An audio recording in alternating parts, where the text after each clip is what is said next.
Tuhan bersamamu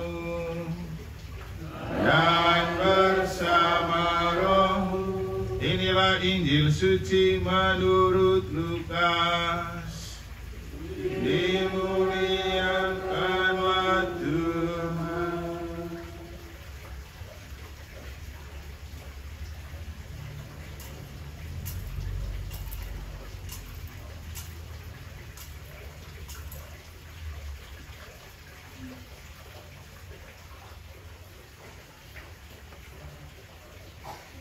Ketika mengajar di salah satu rumah ibadat, Yesus berkata, "Kerajaan Allah itu seumpama apa?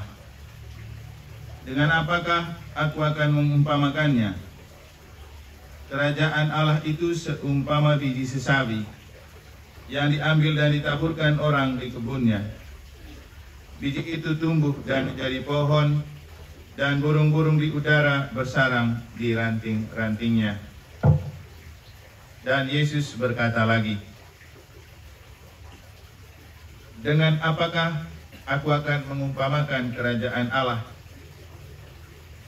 Kerajaan Allah itu seumpama ragi yang diambil seorang wanita dan diaduk-aduk ke dalam tepung terigu 3 sukat sampai seluruhnya beragi."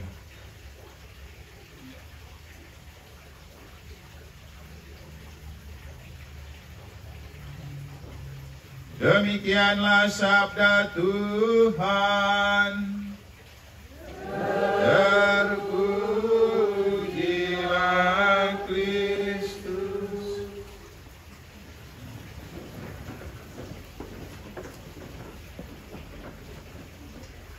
Para suster, Bapak Ibu, saudara-saudari, adik-adik dan anak-anak sekalian yang saya kasihi dalam Tuhan. Mengapa Yesus berbicara tentang kerajaan Allah?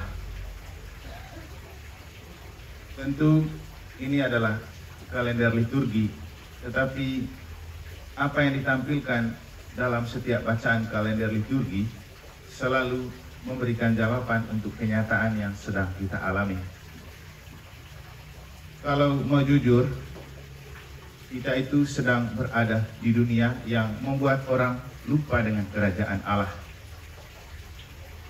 Kemarin waktu bicara di depan para pemimpin daerah, Jokowi mengingatkan untuk hati-hati, tetap berwaspada, bersikaplah bijak, karena kita sedang diselimuti oleh dunia yang sedang panas. Ada El Nino, pemanasan global dari bumi, juga ada situasi dan kondisi konflik-konflik yang terjadi seperti peperangan. Dan jangan lupa, kita juga sedang dipanaskan oleh tahun politik. Inilah bentuk-bentuk panasnya dunia yang memang membuat kita seperti terlempar jauh dari kerajaan Allah, dan orang hampir tidak berpikir tentang kerajaan Allah. Dalam bacaan pertama kita mendengar bagaimana Paulus berbicara tentang sebuah penderitaan, dan dia mengatakan penderitaan yang kamu alami di zaman ini jauh lebih besar kemuliaan yang akan kamu dapat. Tentu ketika berbicara tentang penderitaan, itu karena memang kenyataannya kita sedang diselimuti oleh penderitaan. Ketika kita berbicara tentang penderitaan, kadang-kadang kita berpikir tentang penyakit yang membelenggu kita, yang membuat kita harus masuk rumah sakit, atau yang membuat kita harus terbaring di tempat tidur. Tapi kalau memaknai penderitaan secara global, Bapak Ibu, hampir semua orang menderita, karena penderitaan terbesar adalah kegalauan batin, ketidaktenangan jiwa, ketakbahagiaan hidup. Siapa yang hidupnya melulu bahagia dalam sehari, seminggu, sebulan? Pasti tidak. Ada saja kegalauan yang membuat orang tidak tenang, tidak bahagia, tidak bisa tidur, tidak bisa makan, membuat dia gerah dan galau. Dan inilah yang dimaksudkan oleh Santo Paulus ketika dalam bacaan pertama dia berbicara tentang penderitaan ibarat seorang ibu yang sedang bersalin. Untuk ibu-ibu yang pernah mengandung dan bersalin tentu tahu rasanya sakit karena itu. Tapi kalau bicara tentang mengandung atau bersalin, memang dalam konteks yang lebih biasa kita membayangkan orang mengandungi dan bersalin anak. Tapi coba kita juga membayangkan Bunda Maria yang dikandungi oleh Roh Kudus. Dan kita berbicara tentang ada banyak kandungan di dalam jiwa kita yang membuat kita menderita. Apa itu? Kecemasan, kegelisahan, kegalauan. Itulah kandungan-kandungan jiwa yang membuat kita seperti ibu yang sedang bersalin yang mengalami kesakitan. Karena faktanya banyak orang yang memang tidak mengandungi atau bersalin anak, tapi menderita. Karena memang Bapak Ibu, penderitaan sekali lagi dalam artian global adalah apapun hal yang membuat kita merasa terbelenggu, terbebani, tidak tenang, tidak bahagia, dan hidup seperti sedang berada di neraka. Maka kalau kita kembali ke dunia yang sedang menyelimuti kita, memang dari segi luar, dunia telah memberikan kita ketidaknyamanan di zaman ini. Karena panasnya bumi, karena situasi dan kondisi politik dan berbagai macam bentuk pergolakan hidup yang memang membuat kita susah bahagia. Oleh karena itu, Paulus mengingatkan kita bahwa walaupun kita sedang menderita karena hal-hal itu, satu hal yang perlu kita bangun, membangun harapan bahwa di balik setiap penderitaan ada keselamatan, rahmat, dan kemuliaan yang besar dari Allah. Yang paling penting, jalani dan hadapi setiap penderitaan itu dalam iman. Makanya pada kesempatan yang lain Paulus bilang, ketika kita punya perkara dalam hidup, mari kita membawa perkara itu kepada Tuhan. Ketika ia berkata, segala perkara kutanggungkan di dalam Dia yang menguatkan aku. Ketika hati kita panas, ketika batin kita panas dan bergejolak atau tidak pernah bahagia, jangan lupa datang kepada Tuhan. Jangan lupa kerajaan Allah. Karena kerajaan Allah itu selalu memberikan keademan kepada hati dan jiwa. Bapak Ibu, misa itu memberikan keademan. Doa itu memberikan keademan. Dunia dan bumi boleh panas, tapi kalau hati kita adem, kita tidak akan merasa kepanasan. Yang paling penting membangun harapan bahwa Tuhan akan menyiapkan rahmat yang lebih besar di balik apa yang sedang membelenggu kita. Asal yang paling penting adalah memakai prinsip. Semalam itu saya coba dengar ceramahnya Gus Miftah yang lagi tenar di Jawa Tengah itu. Dia bagus sekali ketika dia meminta seorang anak SMP bertanya tentang beda antara optimisme dan pesimisme. Dia ambil satu botol air, botol kecil, lalu sebagiannya sudah diminum. Lalu dia bertanya, menurut kamu air yang di botol ini sisa sedikit atau lagi sedikit begitu? Pokoknya ada pertanyaannya. Lalu anak itu menjawab, tinggal sedikit. Langsung dia bilang, berarti kamu contoh pribadi yang pesimis karena melihatnya secara negatif. Tapi kalau dia jawab lumayan ada air begitu, atau pokoknya menjawab secara positif, maka itu ciri orang yang optimis. Lalu dia mengatakan bahwa perbedaan antara pesimisme dan optimisme adalah orang optimis selalu melihat secara positif, orang pesimis selalu melihat secara negatif. Kemudian dia mengatakan orang optimis akan mencari peluang di dalam masalah, tapi orang pesimis akan mencari masalah di dalam peluang. Mungkin untuk kita yang paling penting adalah bagaimana kita berpikir secara positif ketika kita sedang menderita. Jadi membangun cara pandang positif ketika kita sedang diselimuti oleh masalah, persoalan, atau kegalauan hidup. Karena ketika dunia sedang panas-panasnya, entah itu iklim atau kondisi, dan kita coba merespon dengan negatif, itu yang membuat kita seperti kebakaran. Rasa seperti dalam neraka. Tapi kalau kita membaca dan menanggapi secara positif, itu yang membuat kita tidak ikut kepanasan. Kita tetap adem. Maka, apa yang perlu dibangun supaya kita punya aura positif dan membaca setiap hal yang membuat kita terbelenggu itu secara positif, kata Santo Paulus dalam bacaan pertama, bangunlah harapan. Harapan dalam iman. Bahwa Tuhan memberikan kita kemuliaan yang lebih besar daripada apa penderitaan yang sedang kita alami. Bapak Ibu, tidak ada orang yang tidak menderita. Tidak ada orang yang selalu bahagia dan tenang hidupnya. Tidak ada orang yang batinnya terus enjoy. Pasti ada saat di mana orang tertekan, orang terbelenggu, orang merasa sesak nafas, orang tidak tenang, orang cemas, orang takut, dan bahkan hampir seluruh kehidupan kita diliputi oleh perasaan-perasaan seperti itu. Bagaimana kita bisa keluar dari kenyataan dan keterbelengguan seperti itu?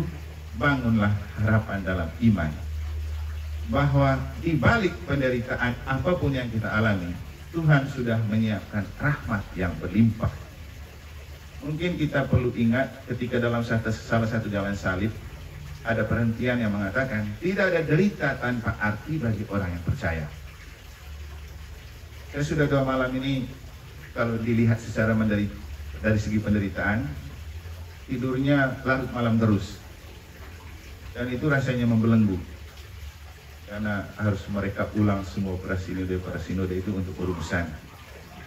Tapi karena percaya bahwa ada rahmat yang besar di balik pengorbanan ini yang Tuhan siapkan, itu yang membuat melakukannya dengan enjoy. Walaupun larut malam, tetap happy, tetap enjoy, tetap segar.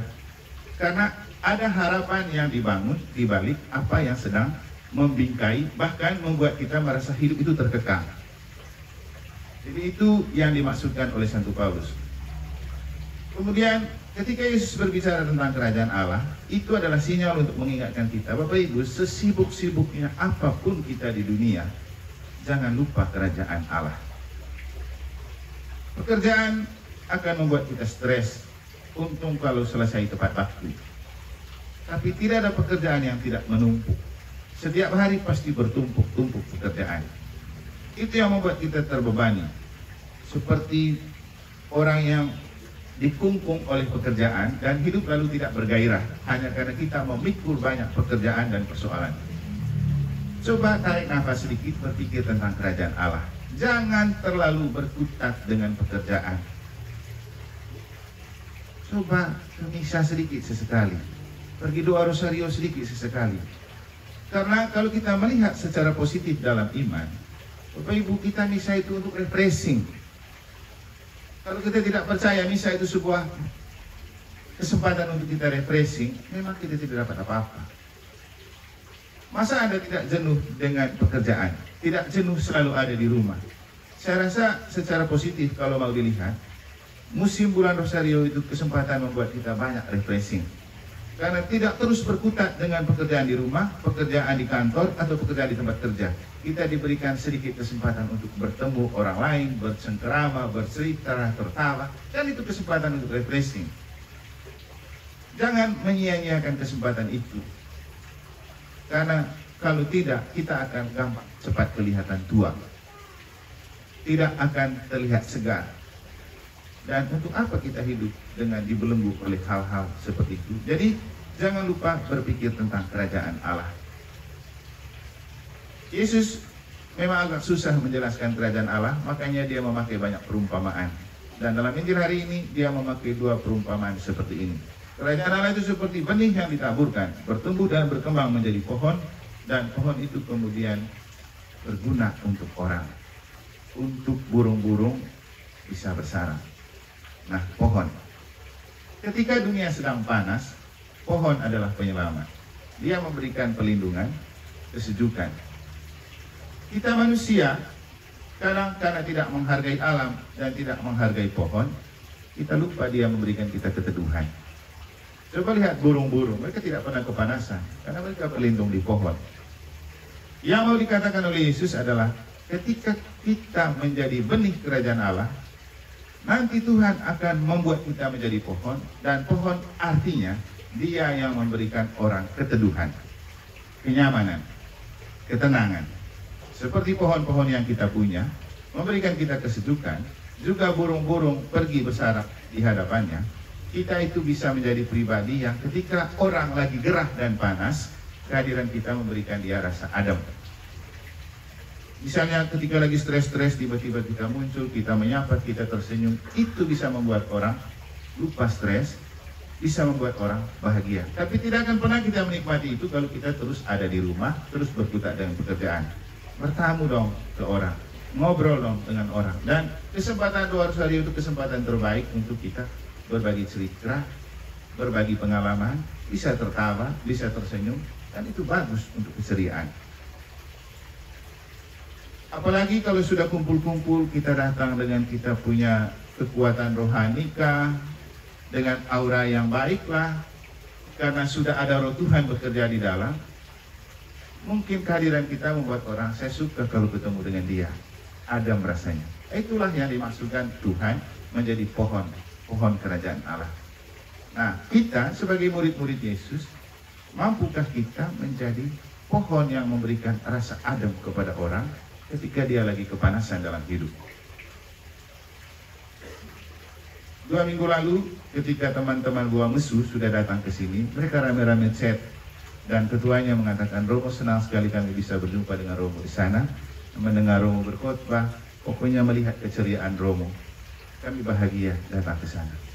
Untuk saya bahagia juga, karena orang merasa bahwa kehadiran saya, bertemu dengan saya membuat mereka merasa bahagia.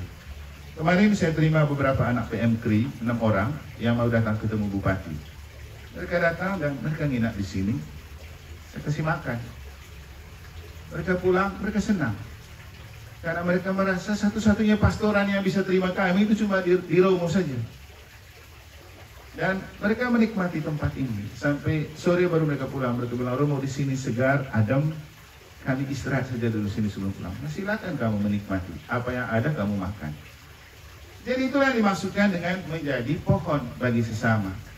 Kita menjadi pribadi yang membuat orang merasa adem, merasa terlindungi, merasa diterima. Tentu lagi-lagi catatannya, bangun aura positif dan cara berpikir positif.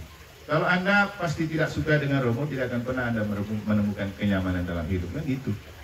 Tapi orang lain yang datang dengan aura dan pikiran positif pasti akan menemukan itu. Kemudian menjadi ragi.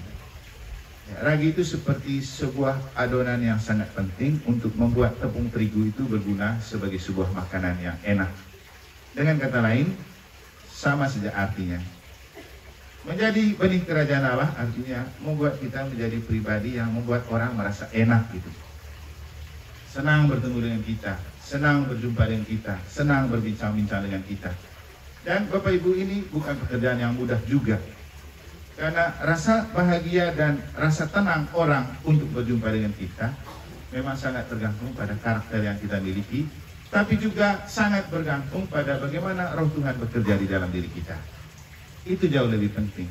Orang tidak akan menemukan kita sebagai pribadi yang adem dan menyenangkan kalau kita tidak membiarkan roh Tuhan mengandungi dan bekerja di dalam diri kita. Maka agar kandungan rasa tidak tenang yang membuat batin kita menderita bisa tereliminasi, maka kandungilah jiwa kita dengan Roh Kudus.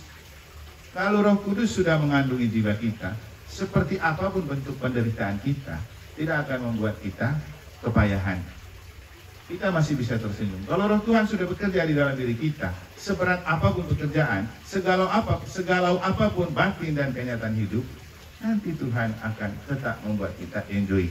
Bapak Ibu, susah menjadi pribadi yang tetap tersenyum walau sedang menderita. Kan susah. Mungkin seperti yang saya katakan kepada Bapak Ibu, beberapa malam ini saya tidur larut malam terus. Mestinya sudah kelihatan kusut dan pucat, tapi tetap segar kan? Kenapa? Biarkan Roh Kudus ikut bekerja bersama kita, karena kita cuma alat di tangan Tuhan. Semoga Tuhan memberkati.